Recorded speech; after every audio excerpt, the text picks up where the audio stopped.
चलती हुई गाड़ी के आगे आरती ने जंप लगा दिया। धक्का? बोले हाँ, मुझे किसी ने धक्का दिया।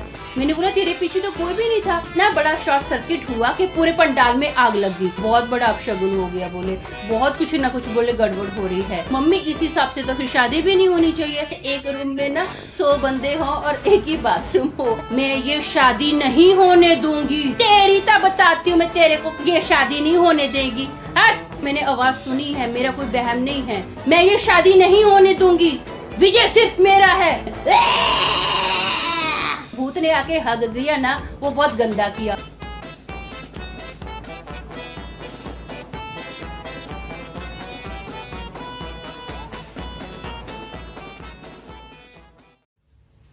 मानती हूँ इस वीडियो का टाइटल है भूत ने हग दिया, लेकिन इसको हल्के में मत लेना, क्योंकि इस भूत ने हगने से पहले इतना बड़ा हंगामा कर दिया और इतनी बड़ी तबाही मचाई कि हमारी जगह कोई और होता तो वो खून के आंसू रोता। हेलो दोस्तों, मेरा नाम अमन है। मैं आप सभी का मेरे YouTube चैनल कहानी रंगमंच में स्वागत करती हूँ। उम्मीद करती हूँ कि आप सभी अच्छे और स्वस्थ होंगे। आप मेरे चैनल को सब्सक्राइब कीजिए, लाइक कीजिए, शेयर कीजिए, कमेंट कीजिए और हाँ, बेल आइकन को दबाना मत भूलना ताकि आपको आने वाले वीडियो के नोटिफिकेशंस मिलते रहें। दोस्तों, मेरे एक अंकल हैं, उनकी ना बेटी थी, उसकी शादी थी। इस किस्से में मैं उनकी बेटी का नाम रखती हूँ आरती। आरती मेरी कजन थी, तो हम लोग ना हमारी कजन की शादी में 10 दिन पहले ही चले गए थे, क्योंकि हमारी कजन हमारे साथ नहीं रहती थी, वो दूसरे शहर में रहती थी अंकल आंटी के साथ। तो हम लोग उनके शहर में 10 दिन पहले ही चले गए कि शादी का काम है भाई, हाथ वगैरह बटाएंगे तो मिलकर सब काम हो जाएगा। तो ये सोचकर हम लोग उनके घर पर गए। सब बहुत अच्छे से चल रहा था, खूब मस्त तैयारियां व्यारियां चल रही थी। अब आया शादी के एक दिन पहले लेडी संगीत का दिन, मतलब कल शादी है और आज लेडी संगीत है। तो आरती ने मुझे बोला कि ऐसा कर, तू मेरे साथ ना पार्लर चल, हम पार्लर से होते होते टेलर के पास जाएंगे और शादी की ड्रेस लेकर आ जाएंगे। मैंने बोला ठीक है। तो पार्लर में कोई भी नहीं था, तो अच्छी बात है, दीदी का नंबर जल्दी आ गया, क्योंकि दीदी को ब्लीच और फेशियल करवाना था और आपको तो पता है कि कितना टाइम लगता है दुल्हन को तैयार होने में। इतने में क्या हुआ, दीदी का ब्लीच और फेशियल हो रहा है और पार्लर में ना एक लड़की आई। जैसे वो लड़की एंटर की ना, तो पार्लर वाली हंस रही है। वाह क्या कोइंसिडेंस है, एक ही मोहल्ले की 2 दुल्हनें मेरे पास आई हैं, जिनकी एक ही दिन शादी हो रही है। तो मेरी दीदी बोली एक ही मोहल्ले की? तो मेरे दीदी ने पलट के देखा तो उस लड़की ने बोला हाय, मेरा नाम प्रिया है। तो मेरे दीदी ने बोला कि मेरा नाम आरती है। तो प्रिया बोली हाँ, मैं आपको जानती हूँ, मैंने आपको 1-2 बार देखा भी है। तो मेरी दीदी बोली अच्छा, बोले मेरे को नहीं पता। बोले आप कहाँ रहते हो? अरे मैं आप ही की गली के पीछे तो रहती हूँ। तो दीदी बोली अच्छा अच्छा। दीदी, मेरी दीदी ने हाथ मिलाते हुए बोला कि कांग्रेचुलेशंस, आपकी शादी हो रही है। तो बोले हाँ। तो प्रिया ने ना कार्ड निकाल कर बोला ये लीजिए कार्ड, मेरी शादी पर जरूर आना। तो मेरी दीदी ने वो कार्ड ले लिया, आरती ने मतलब वो कार्ड ले लिया और आरती बोलती है काश मैं आपको इनवाइट कर पाती, लेकिन उस दिन तो आपकी भी शादी है ना। तो मैंने क्या किया, मैंने कार्ड निकाला और प्रिया को बोला ये लीजिए कार्ड, लेकिन आप हमारी शादी पे मत आना क्योंकि उस दिन आपकी भी शादी है। तो सब लोग हंसने लग गए। ऐसे हंसते हंसते मेरे दीदी ने पूछा कि आपके हस्बैंड का नाम क्या है और आपके हस्बैंड क्या करते हैं। तो प्रिया ने बताया कि मेरे हस्बैंड का नाम ना विजय है और वो एक डॉक्टर है। तो ऐसे ही प्रिया ने अभी मेरी दीदी को पूछा कि आपके हस्बैंड क्या करते हैं। तो उसने बोला कि मेरे हस्बैंड इंजीनियर हैं। तो बोले अच्छा अच्छा। बोले किस्मत में हुआ तो जरूर मिलेंगे एक दूसरे के साथ। तो दीदी बोले जरूर। ऐसा बातें करते करते हमारा काम भी हो गया और दीदी बोले कि चल अब हम लोग निकलते हैं। तो मैंने बोला ठीक है। अभी हम लोग जस्ट पार्लर से बाहर ही निकले हैं और मेरे दीदी के हाथ में ना कार्ड था। तो वहां पर 2-3 लुच्चे लफंगे लोग मेरे दीदी को बोलते हैं प्रिया वेट्स विजय, हैप्पी चलेगा क्या? तो मैं गुस्से से देख रही हूँ, ऐसा गुस्से से देख रही हूँ। और मैंने जब गुस्से से देखा ना, तो वहां पर ना एक जुप देके हवा चली, जिसमें मेरे पूरे बाल ऐसे उड़ रहे थे। वाह, जैसे कोई पिक्चर का हीरो होता है, फुल गुस्से में होता है और सबकी धुलाई करने वाला होता है। तो मैं उन लोगों को ऐसे देख रही थी और वैसी फीलिंग ले रही थी हीरो जैसे वाली। तो मैंने उन लड़कों की ओर देखते हुए बोला आरती ऐसा करते हैं, इन लोगों को लेट गो करते हैं, तेरी शादी है, पंगा नहीं लेना है। जैसे ही मैंने ऐसे टर्न करके देखा तो मेरे पास आरती है ही नहीं है और वो रोड के बीच में रोड क्रॉस कर रही है। इतने में क्या हुआ, चलती हुई गाड़ी के आगे आरती ने जंप लगा दिया और गाड़ी वाले ने फट से अपनी गाड़ी को ऐसे टर्न किया और रिक्शा में ठोक दिया। बेचारी रिक्शा की तो बहुत बुरी हालत हो गई और मैं फट से भागी आरती की और मैंने पूछा उसको तू ठीक है ना, कुछ हुआ तो नहीं है? तो वो मुझे बोलती है मुझे किसने धक्का दिया? मैंने बोला है धक्का? बोले हाँ मुझे किसी ने धक्का दिया। मैंने बोला तेरे पीछे तो कोई भी नहीं था, बल्कि मैं तो तेरे से बात कर रही हूँ, इतने में देखा कि तू आगे निकल गई है, तेरे आगे पीछे कोई भी नहीं था। बोले नहीं नहीं मुझे किसी ने धक्का दिया। मैंने बोला अरे बाबा तेरे पीछे कोई नहीं था, मैं भी जो थी ना बहुत दूरी पर थी, तुझे किसी ने धक्का नहीं दिया है। ऐसा कर अभी उठ और हम लोग क्या करते हैं खुद की गाड़ी में ही चलते हैं वो टेलर वाले के पास। भले 10 मिनट लेट पहुंचे घर, लेकिन हम लोग सही सलामत तो पहुंच जाएंगे ना। तेरी शादी की ड्रेस लेते हैं और सीधा घर पर निकलते हैं। तो देखा ना उसके ना हाथ पैर पे काफी चोट लगी हुई थी, उसके चेहरे पे भी ना काफी स्क्रैचेस आए हुए थे, तो ब्लड जैसा भी हल्का हल्का निकला। तो बोली मेरे को ना इधर पेन हो रहा है। मैंने बोला हाँ यार तेरे को तो ब्लड निकल रहा है। तो हम लोग घर बाद में गए, फटाफट डॉक्टर के पास गए। जैसे हम लोग डॉक्टर के पास गए ना तो मेरी बहन रो रही है, मेरी कल शादी है, देखो मेरे फेस पे चोट लग गई है। तो डॉक्टर बोला कोई बात नहीं है, ठीक हो जाएगा। तो मेरी बहन रोते रोते बोलती है मैं क्या मेकअप कर सकती हूँ फेस पे? तो डॉक्टर बोला नहीं, अगर आप मेकअप करोगे ना तो इन्फेक्शन हो जाएगा। लेकिन कल तो मेरी शादी है, फिर मैं कैसे करूंगी, कैसे तैयार होंगी? एक ही बार तो शादी होती है, कौन सी बार बार होती है? मैं भी तैयार तो होना ही पड़ेगा ना, मेकअप तो करना ही पड़ेगा ना। तो डॉक्टर बोला ठीक है मैं आपको क्रीम देता हूँ, अगर थोड़ा सा ठीक हुआ ना यहाँ पर, अगर ये लाली वगैरह हल्की हल्की आई तो आप यहाँ पर मेकअप मत करना, पूरे फेस पर मेकअप कर लेना। तो दीदी बोली ठीक है। ऐसा करके हम लोग घर पर आए तो घर वाले उल्टा हमको ही बोल रहे हैं अंधे जैसा रोड क्रॉस करते हो, दिखता नहीं है क्या? तो हमने बोला नहीं हमारा फॉल्ट नहीं था। तो घर वाले हमको बोलने ही नहीं दे रहे हैं। तो नेक्स्ट टाइम बोलते हैं ऐसा मत करना। हम बोले ठीक है चलो बात को खत्म करते हैं। ऐसे ही क्या हुआ, अभी शाम का टाइम था, लेडी संगीत थी। तो मेरे अंकल ने क्या किया, घर के बाहर ना बहुत बड़ा मंडप लगा कर रखा हुआ था और लेडी संगीत का मस्त तैयारी व्यारी करी हुई थी। अंकल ने जनरेटर मंगा के रखा हुआ था, डीजे मंगा के रखा हुआ था। सबको ऐसा था कि अभी रात हो जाए और हम लोग डांस करें। उस लेडी संगीत में लेडीज कम, गली के आजू बाजू के हमारे रिश्तेदार जेंट्स बहुत ज्यादा थे।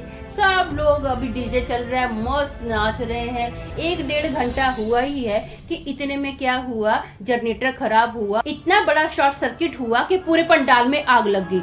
अब लोग भाग रहे हैं, फटाफट भागे हैं और सब लोग क्या कर रहे हैं, जो हाथ में आ रहा है ना, किसी के हाथ में पानी आ रहा है, घर से बाल्टी उठाकर पानी डाल रहे हैं, किसी के हाथ में मिट्टी आ रही है तो ऐसे ऐसे मिट्टी उछाल रहे हैं कि आग बुझाई जाए। आग तो बुझ गई, लेकिन अंकल आंटी और मेरी जो दीदी थी ना बहुत टेंशन में आ गए थे कि ये क्या हो गया। अब आपको पता है कि शादी पर ऐसे आग लग जाए और पूरा पंडाल जल जाए तो कितना बड़ा अपशगुन माना जाता है। तो ऐसे सब लोग सर पकड़ के बैठे हैं। तो मेरे दीदी जोर जोर से रोने लग गए, बोले बहुत बड़ा अपशगुन हो गया, बोले बहुत कुछ ना कुछ, बोले गड़बड़ हो रही है। तो आंटी भी बोले हाँ बेटा तू सही बोल रही है, पता नहीं की हो गया। तो आंटी और मेरी दीदी ना रो रही है। तो मेरे अंकल ने बोला अरे रो क्यों रहे हो, शुक्र मनाओ किसी की जान नहीं गई हैगी, सब लोग सही सलामत आ गए। भले पंडाल जल गया तो जल गया, कोई आदमी तो नहीं जला ना, ये बात की खुशी मनाओ। तो इतने में मेरे अंकल का एक पड़ोसी आया और ढोल लेकर आ गया। तो ढोल बजाते बजाते बोलता है मेरी बहन की शादी है, ऐसी खाली शादी नहीं जाएगी। तो क्या वो डीजे फीजे नहीं है, अपना ढोल तो है ना, इसमें सब लोग डांस करेंगे। तो मेरी आंटी बोले हाय अभी तो आग लगी है और तू डांस की बात करता है। तो मेरे भाई ने बोला मम्मी इस हिसाब से तो फिर शादी भी नहीं होनी चाहिए। तो मेरे आंटी बोलते चुप कर बे मनहूस, काली जुबान जब भी बोलूंगा कड़वा ही बोलूंगा। तो मेरा भाई बोलता मैं मनहूस, मैंने मनहूस कहने हो? तो बोले हाँ चुप कर, मुंह बंद रख। तो ऐसे करके आंटी ने मेरे भाई का मुंह बंद करवा दिया। तो सब लोग बोलते हैं अरे शादी का माहौल है, क्यों झगड़ा कर रहे हो, चलो नाच गाना करते हैं। तो हम लोगों ने क्या किया, हम लोगों ने घर से वायर लिया और लकड़ी के डंडे पर ना एक बल्ब लगा दिया और सब लोग गली में डांस कर रहे हैं। अब उस डांस कर रहे हैं तो लाइट की हालत ऐसी थी जैसे एक रूम में ना 100 बंदे हो और एक ही बाथरूम हो। तो सब लोग ऐसी लाइट में डांस कर रहे हैं। डांस करते करते अब हमको ना 5 बज गए। 5 बज गए तो आंटी बोले अभी बस करो, 5 बज गए हैं, कल शादी है, चलो अभी अपने अपना सोने चलो। तो सब लोग अपना अपना सोने चले गए हैं। जैसे सुबह हुई तो सब लोग अपना तैयार व्यार होने लग गए हैं कि बारात आने वाली है, फटाफट तैयार हो जाते हैं। सब लोग अपनी अपनी तैयारियों में लग गए हैं। पार्लर वाली भी आई, पार्लर वाली आरती के रूम में गई और मेरी दीदी को तैयार करने लग गई। तो मेरे दीदी तैयार हो रहे थे ना, तो उन्होंने बोला कि मुझे वॉशरूम जाना है। तो पार्लर वाली बोली ठीक है आप वॉशरूम में जाइए, मैं आपकी वेट करती हूँ। तो दीदी बोले ठीक है। अब मेरे दीदी वॉशरूम में है तो पार्लर वाली का फोन आया। अब फोन पे वो बात कर रही है तो उसका ना नेटवर्क सही नहीं आ रहा था इधर। तो पार्लर वाली ने मेरी दीदी को बोला कि मैं ना बाहर जाके बात करती हूँ, मेरा फोन आया है, इधर आवाज सही नहीं आ रही है, तो मैं 2 मिनट में आती हूँ। तो मेरी दीदी ने वॉशरूम से बोला ठीक है आप आराम से बात करके आइए, मैं वॉशरूम में हूँ, आ जाना आप। तो पार्लर वाली बोली ठीक है। अब 2 ही मिनट हुए होंगे कि पार्लर वाली बाहर गई है, तो मेरी दीदी वॉशरूम में है, तो बाहर से ना दरवाजा नॉक होता है, ठक ठक। तो दीदी पूछते हैं कौन है, कोई बोलता ही नहीं है। फिर से ठक ठक होता है, दीदी पूछते हैं कौन है, तो एक आवाज आती है तो मेरे दीदी बोलते हैं जो बोलना है क्लियर बोलो, मेरे को नहीं समझ आ रहा है क्या बोल रहे हो। तो एक आवाज बोलती है मैं ये शादी नहीं होने दूंगी। तो मेरे दीदी को मोड़ से उठते हैं, फ्लश करते हैं और गुस्से में बाथरूम से बोलते हैं तेरी तो बताती हूँ मैं तेरे को, ये शादी नहीं होने देगी। तो ऐसा करके दीदी ने दरवाजा खोला और देखा कोई भी नहीं है। दीदी सरप्राइज। दीदी फटाफट अभी हॉल में आए और पूरी बात सबको बता दी। तो मेरे अंकल बोले कि नहीं बेटा किसी ने मजाक किया होगा, जहाँ तेरा बहम होगा। तो दीदी बोले नहीं नहीं नहीं, किसी ने मजाक नहीं किया, मेरा बहम भी नहीं है। बोले 2-3 बार ये मैंने बातें सुनी है, किसी की पहले खसखस की आवाज आ रही थी, फिर ये कोई बोल रहा है कि मैं ये शादी नहीं होने दूंगी। बोले ये मजाक नहीं है, बोले मैंने आवाज सुनी है, मेरा कोई बहम नहीं है। तो अंकल बोले अच्छा हो सकता है ये पार्लर वाली का काम हो। तो मैंने बोला पार्लर वाली ऐसा क्यों करेगी, वो खुद के धंधे पर क्यों लात मारेगी। तो सब लोग ना, घर के जितने भी लोग थे, सब लोगों की नजरें मेरे पे आ गई। तो मैंने बोला मैंने कुछ गलत बोल दिया क्या। तो बोलते मैंने बोला ठीक है मैंने गलत नहीं बोला है ना। तो अभी इतने में क्या हुआ, बारात आ रही थी, बैंड बाजे की आवाज आ रही थी दूर सी। तो मेरी आंटी ने बोला चलो चलो चलो जल्दी तैयार हो जाओ, बारात आ रही है। और आरती को बोले तू अभी तक तैयार नहीं हुई है, चल जा जल्दी अपने रूम में जा, हम लोग दूल्हे वाली को क्या बोलेंगे, फेरों का भी टाइम होने वाला है, चल जल्दी जल्दी तैयार हो जा। इतने में क्या हुआ, मेरे दीदी तैयार होने लग गए, मिलनी वगैरह हुई, पूरी बारात को चाय पानी पिलाया और फेरों का टाइम हो गया। तो मेरे दीदी को ना हम लोग फेरों पे लेकर आ रहे हैं। हमारे वहाँ पर रिवाज है कि जब तक शादी नहीं हो जाती ना, तो दुल्हन दूल्हे का फेस नहीं देखती है और दूल्हा दुल्हन का फेस नहीं देखता है। जो दुल्हन होती है ना, वो यहाँ तक घूंघट निकाल कर रखती है, और जो दूल्हे का चेहरा होता है ना, एकदम थिक होता है, बिल्कुल भी उसका चेहरा नहीं दिखता है। तो ऐसे ही अभी हम लोग दीदी को मंडप पर लेकर जा रहे हैं, तो वहाँ से एक आवाज आ रही है मैं ये शादी नहीं होने दूंगी, विजय सिर्फ मेरा है। तो मेरे दीदी घूंघट हटाते हैं, बोलते कौन विजय। और जीजा जी ने भी सहरा उठाया और बोला कौन विजय। और इतने में ना अजीब सी चीखने की आवाज आई।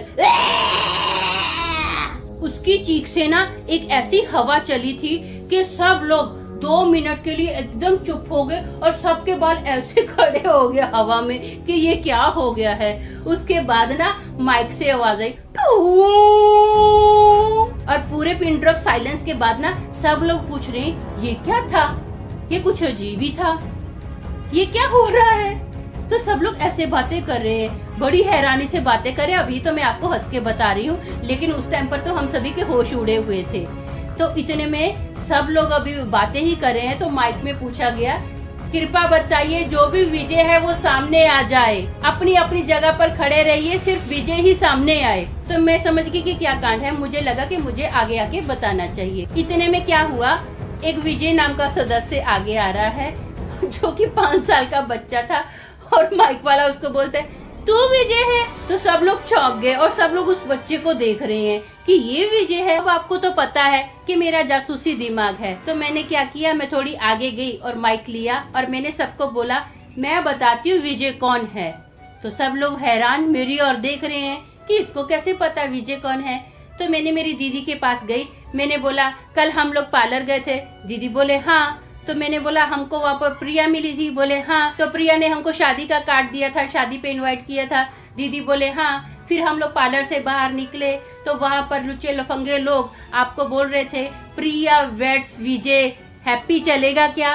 तो हाँ बोली हाँ। तो मैंने बोला मैंने उनको गुस्से से देखा था और एक हवा भी चली थी। बोले हाँ। मैंने बोला क्या हाँ हाँ बोल रही है, तू कहाँ थी, तू तो बीच में रोड में चल रही थी और गाड़ी के नीचे जंप कर दिया। तो बोले हाँ। बोले नहीं नहीं नहीं मैंने जंप नहीं किया था, मुझे तो किसी ने धक्का दिया था। तो मैंने बोला हाँ तुझे धक्का दिया था ना। बोले हाँ। तो मैंने बोला ये वही है जो तेरे पीछे लगी हुई है। तो बोले कौन। मैंने बोला ये भूत नहीं जो अभी अभी शादी में आई है, जिसने शादी में आके हक दिया।